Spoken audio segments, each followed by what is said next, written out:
ఈ మధ్య silver price ఎలా భారీగా పెరిగిపోతుంది అన్నదాన్ని మీరు గమనించారా? మీరు సిల్వర్ ఆభరణాలను కొనాలనో, లేదా సిల్వర్‌లో పెట్టుబడి పెట్టాలి అనుకుంటుంటే, ఇప్పుడున్న ప్రైజెస్ చూస్తే మీరు షాక్ అవుతారు. 2026 కొత్త సంవత్సరంలో కేవలం మొదటి 3 వారాల్లోనే మన ఇండియాలో సిల్వర్ ప్రైజు మొదలు ఉండేదానికంటే కిలోకి రూ. 57,000 ఎక్కువగా పెరిగింది. కేవలం 3 వారాల్లోనే రూ. 57,000 పెరిగింది.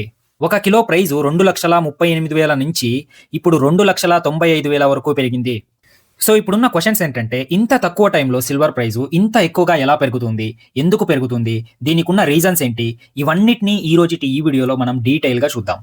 సో ఇలా మీ చుట్టూ జరిగే ఇంట్రెస్టింగ్ విషయాల గురించి ప్రతిరోజు ఏ రోజు మిస్ కాకుండా ప్రతిరోజు ఒక్కొక్క వీడియో ఈ ఛానల్‌లో వస్తుంది. మీరు ఆ వీడియోస్‌ని మిస్ కాకుండా ఇన్ఫార్మ్డ్‌గా ఉండాలి అనుకుంటే ఈ ఛానల్‌కి సబ్స్క్రైబ్ చేసి బెల్ ఐకాన్‌ని ఆన్‌లో పెట్టుకోండి. సో ఇప్పుడు ఫస్ట్ ఒక బేసిక్ ఎకనామిక్ ప్రిన్సిపల్‌ని అర్థం చేసుకోండి. ఏదైనా ఒక ప్రొడక్ట్ ప్రైజు భారీగా పెరుగుతుంది అంటే దానికున్న సాధారణ కారణం ఏంటంటే దాని డిమాండ్ పెరుగుతుంది. మరియు ప్రస్తుత సిల్వర్ ప్రైజ్‌లో కూడా అదే జరుగుతుంది.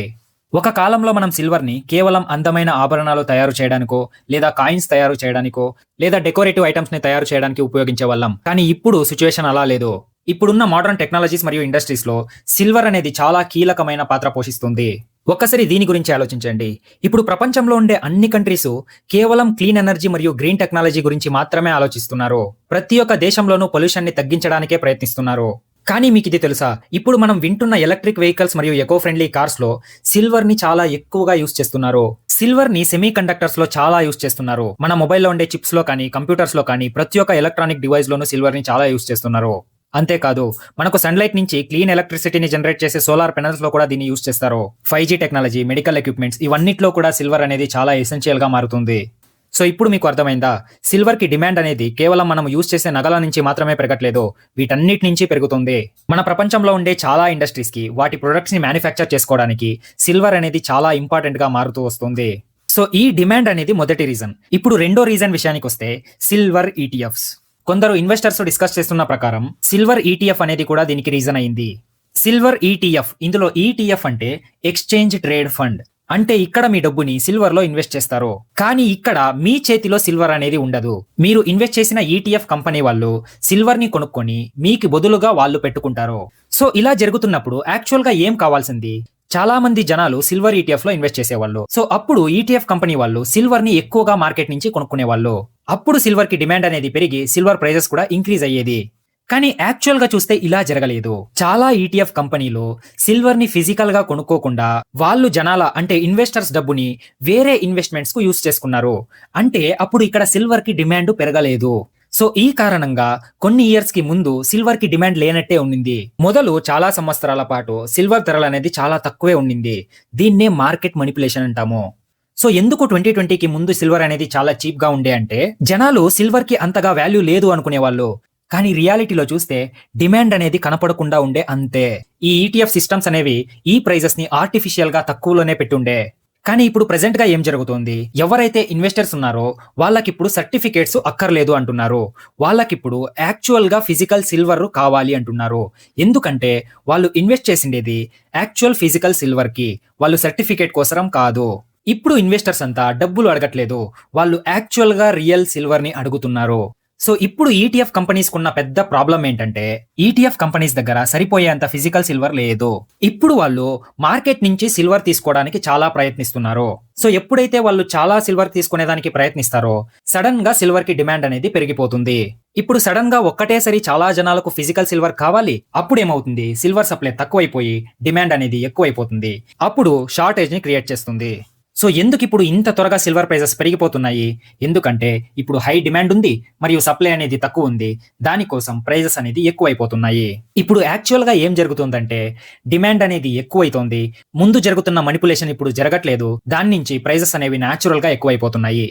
సో ఇప్పుడు రీజన్ నంబర్ 3 చూద్దాం. రీజన్ నంబర్ 3 ఏంటంటే సప్లై కాన్స్ట్రైంట్. ఇప్పుడు మన ఇండియాలో కావాల్సినంత సిల్వర్ ఉంటే ఒకవేళ డిమాండ్ ఇంక్రీజ్ అయినా పర్వాలేదు. కానీ మన దగ్గర ఇప్పుడు కావాల్సినంత సిల్వర్ లేదు. మన దగ్గర ఉన్న సిల్వర్ షార్టేజే ఇప్పుడు ప్రాబ్లం గా మారింది. మన ఇండియాకి ప్రతి ఇయర్ 5,000 నుంచి 7,000 టన్నుల సిల్వర్ కావాలి. అంత సిల్వర్ మన డొమెస్టిక్ నీడ్స్ కి కావాలి. జ్యువెలరీస్, ఇండస్ట్రీస్ ఇవన్నీ డొమెస్టిక్ నీడ్స్ ని ఫుల్ఫిల్ చేయడానికి మనకు ఇంత సిల్వర్ కావాలి. మనకు కావాల్సింది ఇంత సిల్వర్ అయితే మన ఇండియాలో యాక్చువల్ గా ఎంత ప్రొడ్యూస్ అవుతుందో తెలుసా? ప్రతి ఏడాది కేవలం 700 నుంచి 800 టన్నులు మాత్రమే ప్రొడ్యూస్ అవుతుంది. ఒకసారి మీరు ఈ గ్యాప్‌ని అబ్జర్వ్ చేశారా? మనకు కావాల్సింది 5,000 నుంచి 7,000 టన్నులు. కానీ మనము ఇండియాలో ప్రొడ్యూస్ చేస్తుంది 700-800 టన్నులు మాత్రమే. పర్సెంటేజ్‌లో చూస్తే మనకు ఎంత కావాలో అందులో కేవలం మనము 15% మాత్రమే ప్రొడ్యూస్ చేస్తున్నాము. మిగతా సిల్వర్ అంతా మనం వేరే దేశాల నుంచి ఇంపోర్ట్ చేసుకుంటున్నాము. మన ఇండియా అప్రాక్సిమేట్‌గా 80-85% సిల్వర్‌ని ఇంపోర్టే చేసుకుంటుంది. మనం సిల్వర్ కోసం మెక్సికో, చైల్, అర్జెంటీనా, యూఏఈ ఇలాంటి దేశాల మీద డిపెండ్ అయ్యాము. మన ఇండియాలో చూస్తే చాలా వరకు మన డొమెస్టిక్ సిల్వర్ ప్రొడక్షన్ అనేది కేవలం ఒకే ఒక్క స్టేట్ నుంచి వస్తుంది. అది కూడా రాజస్థాన్ స్టేట్ నుంచి. రాజస్థాన్‌లో ఉండే సిల్వర్ మైన్స్ మీద మనం చాలా డిపెండ్ అయ్యాము. కానీ మీకొక ఇంట్రెస్టింగ్ ఫ్యాక్ట్ తెలుసా? మనకు గోల్డ్ కావాలి అంటే మనం గోల్డ్ మైన్స్‌లో తవ్వి బంగారంని బయటకి తీస్తాం. కానీ ఇండియాలో చాలా సిల్వర్‌ని, జింక్ లాంటి మెటల్స్‌ని మైనింగ్ చేసేటప్పుడు ఒక బై ప్రొడక్ట్‌గా సిల్వర్ వస్తుంది. సో ఇలాంటి రీజన్స్ నుంచి డిమాండ్ అనేది ఎక్కువయ్యి సప్లై అనేది తక్కువైనప్పుడు ధరలు ఆటోమేటిక్‌గా పెరుగుతాయి. ఇప్పుడు నాలుగో రీజన్ ఏంటి అంటే గ్లోబల్ ప్రైస్ ఇంక్రీజ్. ఇప్పుడు సిల్వర్ అనేది మన దేశంలో మాత్రం పెరిగిపోవట్లేదు. ప్రపంచవ్యాప్తంగా సిల్వర్ ప్రైస్ చాలా పెరిగిపోతుంది. ఇప్పుడు ప్రపంచవ్యాప్తంగా ప్రైజెస్ ఇంక్రీజ్ కావడానికి కొన్ని ఫ్యాక్టర్స్ ఉన్నాయి. అవి ఏంటంటే ప్రపంచంలో ఇప్పుడు చాలా జియోపొలిటికల్ టెన్షన్స్ ఉన్నాయి. ఇప్పుడు మీరు చూస్తూనే ఉన్నారు. చాలా కాన్ఫ్లిక్ట్స్ అనేవి జరుగుతున్నాయి. ఎకనామిక్ అన్సర్టెనిటీస్ చాలా ఉన్నాయి. చాలా రీజియన్స్ లో పొలిటికల్ ఇన్‌స్టెబిలిటీ ఉంది. ఇవన్నీ కూడా రీజన్నే. ముందు ఇన్వెస్టర్స్ కి గోల్డ్ అనేది చాలా సేఫ్ గా ఫీల్ అవుతుండే. కానీ ఇప్పుడు సిల్వర్ కూడా చాలా అట్రాక్టివ్ గా కనిపిస్తుంది. సిల్వర్ డిమాండ్ రాను రాను పెరుగుతుందే కానీ తక్కువ కాదు అని ఇన్వెస్టర్స్ కి ఆల్రెడీ తెలిసిపోయింది. ఎప్పుడైతే ప్రపంచవ్యాప్తంగా green technology, electric vehicles, renewable energy ఇవన్నీ పెరుగుతాయో సిల్వర్ కి డిమాండ్ కూడా అంతే పెరుగుతుంది. అందుకే చాలా మంది ఇన్వెస్టర్స్ సిల్వర్ లేనే ఇన్వెస్ట్ చేస్తున్నారు. సో ఇప్పుడు ఐదో రీజన్ ఏంటి అని చూస్తే ఇప్పుడు మన రూపాయి వాల్యూ అనేది పడిపోతుంది. అది కూడా ఒక రీజన్. మన ఇండియా కరెన్సీ సిచ్యువేషన్ ఇప్పుడు అంత బాగాలేదు. సిల్వర్ లాంటి ఇంపార్టెంట్ కమోడిటీస్ ని ఇంటర్నేషనల్ ట్రేడ్ లో యుఎస్ డాలర్స్ లోనే ప్రైస్ అనేది నిర్ణయించబడుతుంది. ఎప్పుడైతే మన ఇండియా సిల్వర్ ని ఇంపోర్ట్ చేసుకుంటుందో మనము డాలర్స్ లోనే పే చేయాల్సి ఉంటుంది. సో ఇక్కడ ప్రాబ్లం ఏంటంటే మన ఇండియన్ రూపీ అనేది ఇప్పుడు డెప్రిషియేషన్ అవుతుంది. అంటే డాలర్ కి కంపేర్ చేసుకుంటే మన కరెన్సీ వాల్యూ చాలా తగ్గిపోతుంది. ఒకప్పుడు ఒక్క డాలర్ కి 70 లేదా 75 రూపాయలు ఉండే. కానీ ఇప్పుడు చాలా ఎక్కువైపోయింది. ఈ కరెన్సీ డెప్రిసియేషన్ ఉంటే మన ఇంపోర్ట్స్ అంతా చాలా ఎక్స్పెన్సివ్ అయిపోతాయి.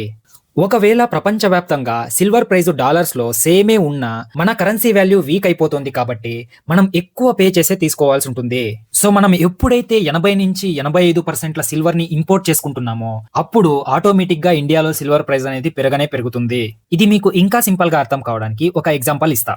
ఇప్పుడు సిల్వర్ ప్రైస్ $100 ఉంది అనుకోండి. కానీ డాలర్ కి మన రూపాయి ఎక్స్చేంజ్ వాల్యూ ఎంత ఉంది అంటే అది 75 రూపాయలు ఉంది అనుకుందాం. అప్పుడు మనం ఎంత పే చేస్తాము?